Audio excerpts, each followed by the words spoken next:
Hello, everyone. Daniel Revelo here with my good friend Mike Hart. Yeah, and Michael Hart here. Glad to be here tonight. Actually, this was Daniel's idea to set this up, and I really appreciate you reaching out and saying that, because I agree this would be a good thing to do, sit down and talk together. So No, it's really good. I feel like too much polar ends sometimes. And I don't like that. It should be more like a magnet instead of opposites. We should be pulling together more resources. Sure. It's always the best. I've always felt like. Yeah, I agree. So we have, each of us has written 3 questions for the other person to answer. So I'll ask the first question and you'll respond. Of course. So my first question for you, Daniel, was what are some of the values or the issues, etc., that make you want to be a Republican, make you still claim that it's kind of your party? I don't know if this is going to be solely Republican values, but I think we all always want the best for our family. I think we're all still family centered. Most of us, everybody wants to eat over the table. Yeah. I know a lot of things are you. We try to have God. If you do, it's fine. It's a free country. Freedom of speech, freedom of religion. We cannot, just because it's a little bit opposite of what you might disagree or agree with, you cannot shut that person down. And I really believe that. I feel like I'm more of a constitutionalist.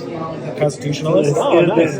Than anything. I try to be more grounded that way. Try to look at everything both values, both views, because I think if you can't look at both, then I think we become very ignorant in how we conduct ourselves and how what we represent. Because at the end of the day, we represent everyone, no matter what party affiliations. So I think I feel like how that's my values. It could be Republican values, saying for family values, but I feel like that's also Democrat for a Green Party or Libertarian. Yeah. And I think that's something I think we can come together, united in the ground for it. And I think what was besides values, what makes me... Yeah, just the issues or in general, what are the things that attract you to that? I guess the issues, too much big government. I like to see more, less spending. We can still use a lot of the resources, a lot of the income, but different projects, different communities. I know there's a lot of homelessness or violent crimes. We can use that. I know some people don't like that, or victims of sexual crime. We can be funding more of those issues instead of these conglomerates, companies that sometimes don't really need help. Yeah. I feel like, I guess, my biggest issue, it's more that type of welfare is big business. I know you say big business is too big to fail, but sometimes you have to let them fail because something else can take over. Certain things you can, some things you can't. Free market, right? It's a free market. And I just feel like big business welfare is 90% of what is being used in line of funding. Another 10% is a small freckle of what can be done. And that's what I feel like. No, I agree with you on that. I totally agree with you. Yeah, no, I definitely agree. Is this the sheet for yours? Yeah, you want to jump here first? Yeah. So this was the question that you asked me. Okay. When you think about the biggest challenges facing everyday families right now, what do you see as the top priority and how should government realistically address them? Yeah, I thought this is a good question because I actually had a tough time deciding what's the biggest. So I'm glad you asked what is the top priority, because I think if I were going to rank it, it's healthcare, affordable housing, and then beyond that better jobs, better wages. But I think it's tough for me to pick between affordable housing and healthcare. I actually think healthcare would be my top answer. I think we should have universal healthcare. We're the only fully developed country in the world that doesn't have some program like that. So I think we're behind a little bit on that. And I actually think if you subtracted the medical costs that a typical family spends month to month, if you could subtract that from their budget, give that money back to them, I think that would be giving them a great raise. Also, I think we're all families, I think, are a little bit worried that sometime down the line somebody might get sick and what kind of financial trouble that really puts on a family. So I think I would say healthcare, except that we can't do a ton about that locally, and I really like considering what we can actually do locally. So I think my actual answer is affordable housing, because that is like when you are able to afford a house, you own a house. Like for a lot of middle class, working class families, like that's the way that you can start building the first generational wealth for your family. You know, most friends that I have didn't receive like big trust funds from their parents and such. Like they're like wondering if they're going to be able to afford a home. And if we can make housing more affordable for them, that gives them a leg up, helps them build new wealth for their family that they can pass down. And then, you know, also they're not going to spend as much on housing over the course of their lives. And I think the way we can do that, there's like a lot of ways that local government can help. We like two things that I would be behind would be alternative dwelling units, especially like out in Boone County. We have a lot of homeowners, landowners that have enough land that they can handle a small house, an accessory dwelling unit on their property, and that could be somebody's first starter home. But in town more, I think that historically Belvedere has been pretty opposed to having like multi-unit dwellings, like denser apartment buildings. So I'm thinking like retail on the ground floor, maybe restaurants, retail, whatever. But then actually, you know, having apartments, whether they're rental or for purchase, like above there. I think there's lots of things we can do. We can change zoning rules to allow that to happen. I don't even think we can do that in Belvedere right now. There are tax incentives we can give people to help them build those buildings. There's public-private partnerships, which would be other ways. There's a lot of community organizations. You know, there's banking organizations like the Community Foundation, Northern Illinois. There's the University of Illinois Extension has lots of resources about how we can revitalize downtowns and help bring in more affordable housing. So I think that's where I would like to really spend my time. If I could really work on a thing, it would be how can we increase the amount of affordable housing. I like that. I'm also for affordable housing. I feel like it gets construed about, I guess you want to tag some people Section 8, low income. Right. And I disagree with that. Like you have to expand your mind. When we say working, it's working houses. Exactly. Houses. Yep.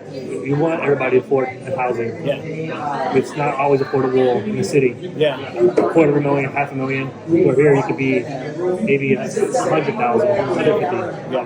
That's what I feel like. Yeah, Housing I agree, and I think maybe historically in Belvedere and Boone County, like my parents' generation, if you had a job out of high school, you could afford to buy a home. So I think maybe in the minds of a lot of people, when they hear affordable housing, their mind goes directly into Section 8. But I don't think that's what we're talking about. Like, no, we're saying these are working families.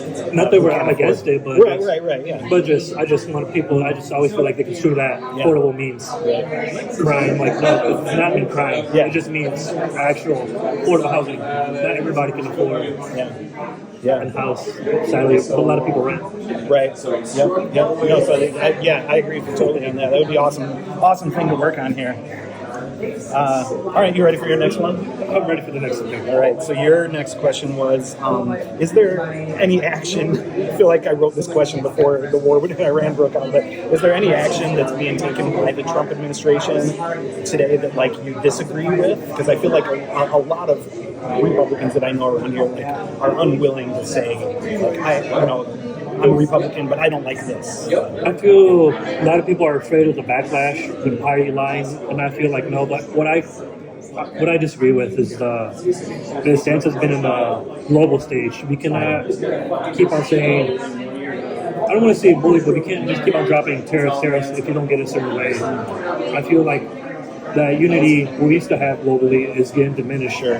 Day by day, week by week, we should be working with everyone. If something's not going a certain way, that's why you go to the table with dialogues and the professionals. How can we make this work for each other? I don't want to overtax and overburden your citizens, but I also don't want to tax and overburden my own citizens. There has to be a mutual agreement somewhere down the line. If it doesn't work, then high tariffs is not the answer for me. Maybe cap it at a certain tariff where it's still, because down the line, those costs get to the consumer. No matter how you look at it, the way you look at it, people might disagree.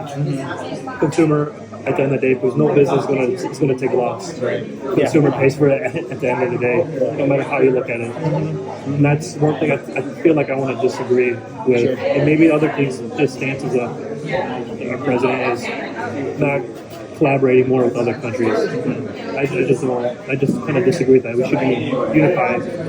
If we keep on pushing, we're a Christian nation, then we should be doing Christian values, Yeah. like extending your hands.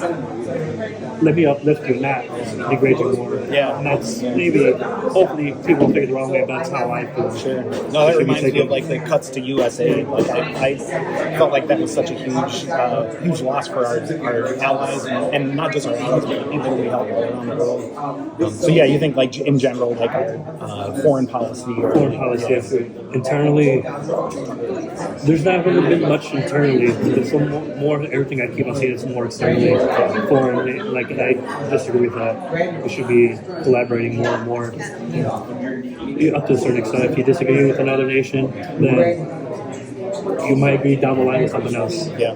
I feel just like I feel every major religion falls. You believe in the goodness of everybody. You don't. There's no such thing as religion. They're my enemy because they believe in this. No. If you really look at our religion, Judaism, Christianity, Islam, or I should say, then they all say preach the same thing: peace, peace, peace. Sure. Just sometimes you get the radicals, sometimes overextending in power. Extorting the meaning of what they're supposed to be preaching and taking some things out of context. I guess that's the best way I can explain it. Yeah. I hear you. That's great. Thanks. Okay. Oh yeah. Second question For you, Nova, which is great. What balance do you see between public safety, prevention, and community-based solutions? Yeah, and I'm guessing this is like is this, were you thinking when you were asking this question, like is this kind of is this about policing, or is this like public safety, community in general? It can be a little bit of everything. So at one time policing, maybe a few years ago, there was policing that had an issue. It can even be about ICE. Sure. Oh yeah. Sure. Yeah. Actually, okay. That's how I took it. So that's good. It can be about either or. It affects one way or another. Yeah. So like again, like I think I'd focus on locally, like globally or U.S. wide. I can't do much about, but like here, I think is the intent of the question. We're talking about like community-based stuff, and I actually think this isn't my big concern about Belvedere. Like, I don't have a huge problem with the police. Of course, I would like to spend maybe a little bit less money on like pepper guns, which they recently just bought, and maybe a little bit more money on like community support officers and community support programs. Oh, like the core officers? Yeah, right, exactly. Yeah, I think community policing is a thing that we would really benefit from a lot more here. So I would love to see some money shifted in that direction. I think if we're talking policing specifically, but like I also think we're not in a terrible place here. Like it's not an unsafe place to live. Of course, we have our problems, but I think the police do, on the whole, a fine job. Like you said, we've had maybe some incidents in the past that have come up, but I don't have a problem with our police locally.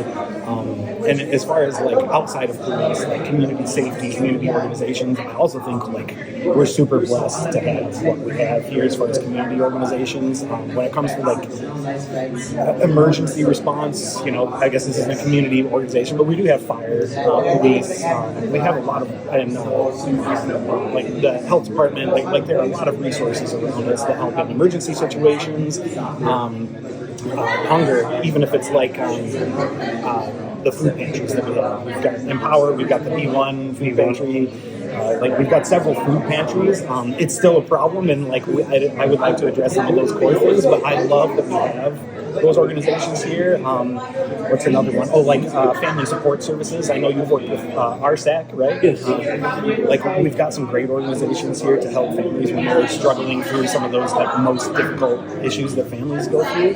So I feel like we're kind of in a good place when it comes to a lot of those things. Really where I see we need some more things where I would like to work on improving is in quality of life things, because I think when people that live in a community like have what they need, and they have their basic needs met, when they feel good about the community around them, then I think that's a natural way to decrease crime. It's when people are happy with their lives, there's less reason to be pissed off and go break stuff. So I think quality of life things, and that can be little things like one idea I've been thinking about recently is just like doing a sidewalk audit and making sure our sidewalks are in decent condition. We've got the city has a 50-50 program, if I remember correctly. And I'm pretty sure they still have that program running. I'm not sure if it's still currently, but okay. Yeah, I know they had it. That was my last understanding too. Like, so if the city's willing to pay for 50, the homeowner pays for 50%, then you can have your sidewalks redone. Like maybe there's a way we could find some nonprofit money or some state money to help homeowners, be able to claim that, and it benefits our whole city, makes our whole city better. Even if it's just a little thing like sidewalks are better. One other thing that I just came across that I really love the idea is a bike bus. And this isn't really like a huge thing. This is just like kind of a silly thing to help families meet each other. And what you do is, I live over by Perry School, so I always think of things in terms of like by that school or that neighborhood. Actually, that's where you live over by there too. Yeah. Like what the idea would be is that we would pick a route for elementary school kids to be able to ride their bikes to school together, like in a big group. Oh, the safety group. That's good. And it would just be a fun way to kind of get families out doing something together. Because I think again, if your kids have friends in the neighborhood, if you know the people that live next door, like the more community we build, the safer we are together. Or maybe there's some even bigger ideas, like community solar is a thing that I think could be really good, and that could be done at the governmental level, or just like private citizens coming together to like buy some solar equipment and put it on top of a building somewhere. And that just helps our communities generate more wealth, and we can spend that money on whatever we want. I would hope we're trying to increase the quality of life for people, because I think that makes us all safer and happier in the long run. So that's my good thoughts on it. Yeah. Seems like there's no issues where we're disagreeing with. No, I know. I'm actually really surprised, and you have some really great ideas. Like that's cool. Okay, next question for you. Is that right? Yeah. I just responded. And this is the last one. So you're running for county board. Thank you for running. So as a county board member, what message would you have for your constituents who may feel unsafe given the ICE enforcement tactics that we've seen, maybe not in Belvedere, but in near vicinities, especially those people who might look up to you as someone who they see as sharing a similar family heritage? Like, do you have a message for those people as a county board candidate? Well, or even if you were to become a county board member? Either or, I can talk on both. I just hope some of these tactics, I do believe each country has some type of immigration reform. I wish both parties at one point had the power to do something with immigration. I don't like it been used as a tool to sway votes either way. Whether I think both Republicans and party had the House and Senate and the presidential, and that was a perfect time for both parties. Could have done something for immigration reforms, and that would have alleviated a lot of thoughts. I feel here's a pathway to residency and to hopefully then after that citizenship.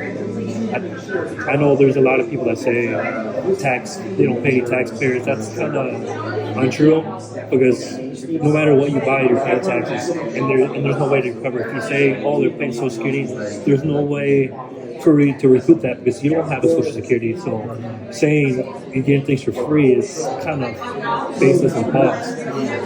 And saying you see people using type of programs or benefiting from, like, no, you still have to go through the process. You still have to show, here's my residency or here's my proof of I'm legal to even get any type of service.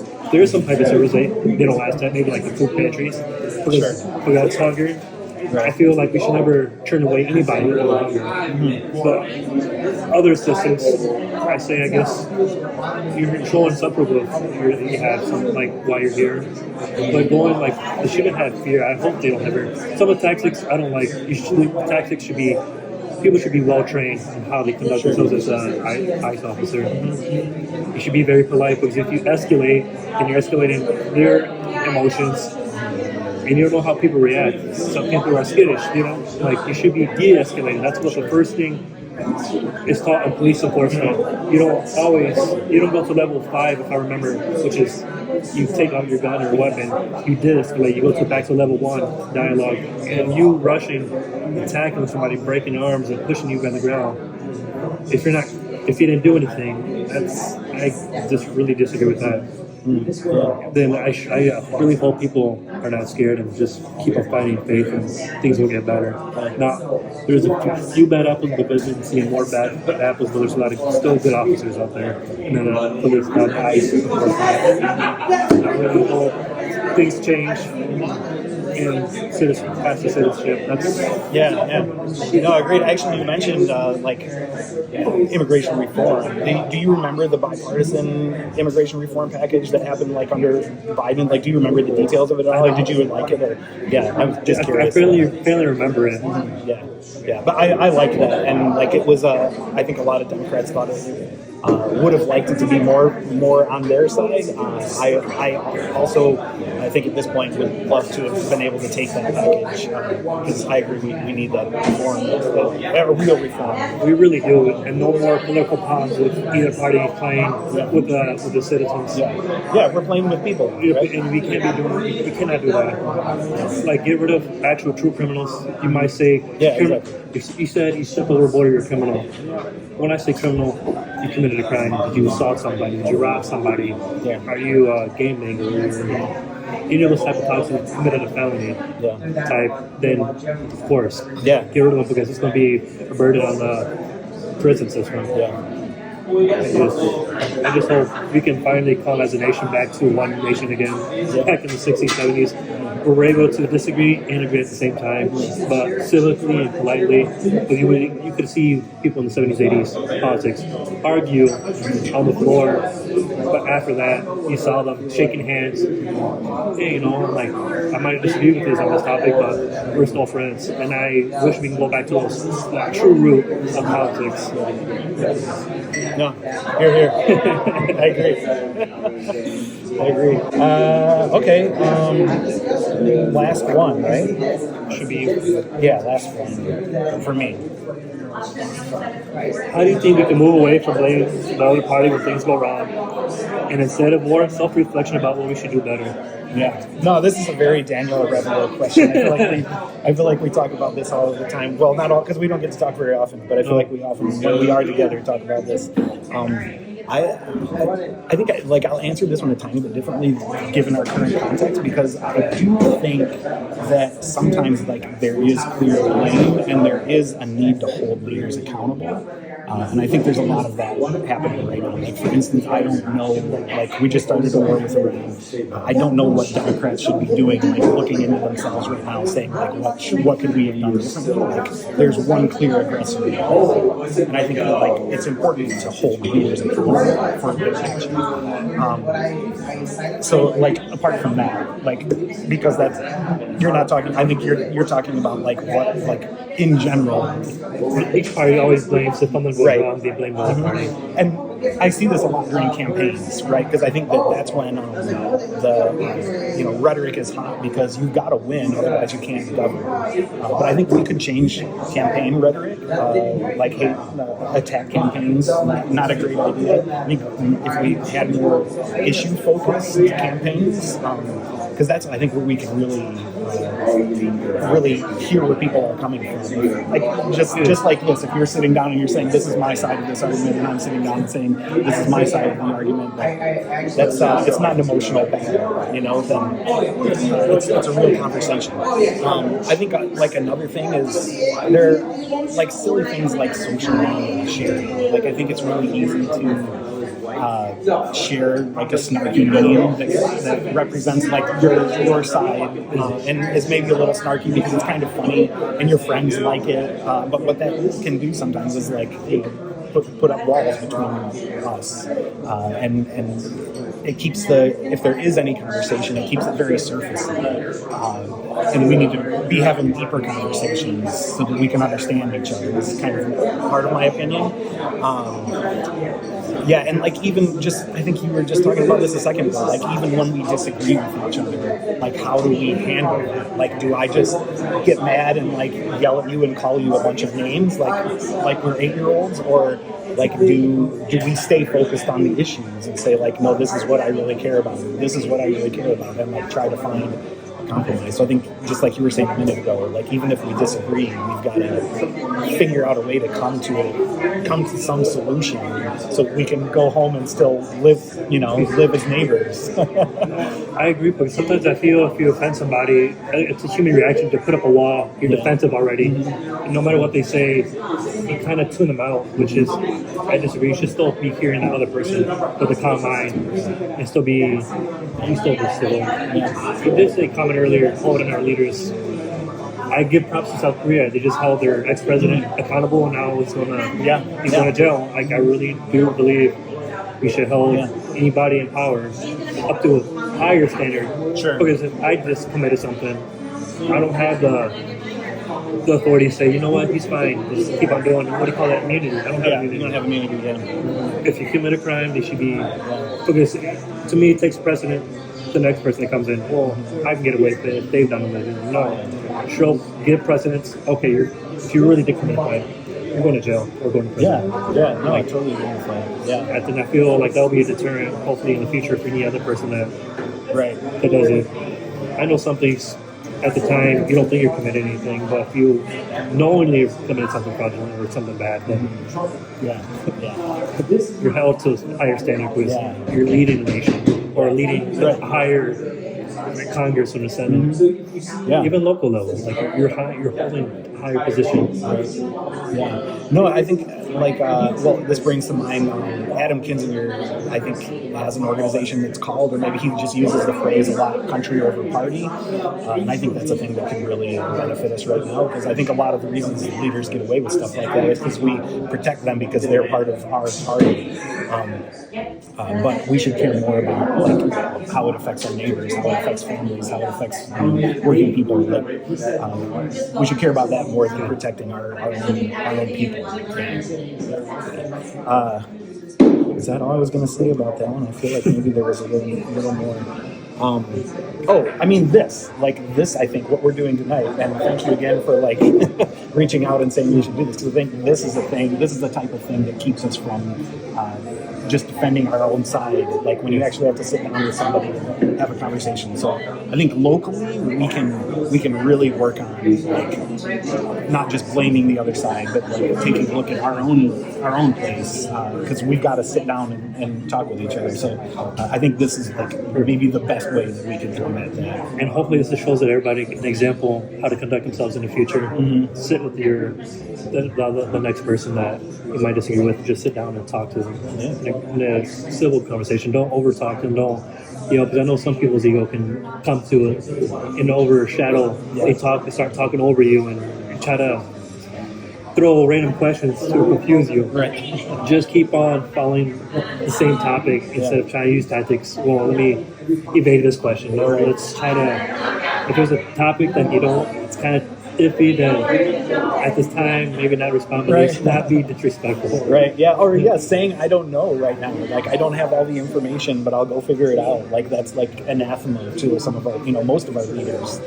Nobody knows everything, and you rely on the people around you. You learn new things. Like all that, I think, has to become more acceptable, I guess.